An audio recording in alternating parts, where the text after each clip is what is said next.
Hi guys, இன்னைக்கு நம்ம எந்த கேம் வந்திருக்கோன்னா ரேசிங் கார் அந்த கேம் தான். 3D ஏதோ ஒன்று வந்துக்கிறோம். கமெண்ட்டில் வந்துச்சு ப்ரோ ரேசிங் கார் வாயில் வர மாட்டேங்குது. ரேசிங் கார் கேம், இந்த கேம்னா தெரில, அதான் இப்போ விளாட்றேன். சரி இப்போ நான் விளாட்றேன். இப்போ எப்படி விளாட்றேன் பாருங்கள். ஓட்டு திருப்பி எந்த வண்டியும் காணும். அப்போ நம்ம ஓட்டேன் அந்த பயலே. இது ஸ்பீடு எதுன்னு மாட்டேங்குது.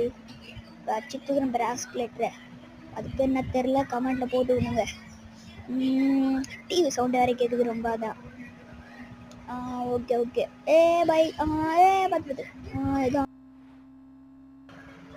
போ அச்சித்துக்கு நம்மளா அச்சித்துக்கிட்ட போகுது. பார்த்துப்போ அப்படிதான் போய் ஒரு திருப்பு நல்லா திருப்புனேன். நல்ல கேம்ல. By guys.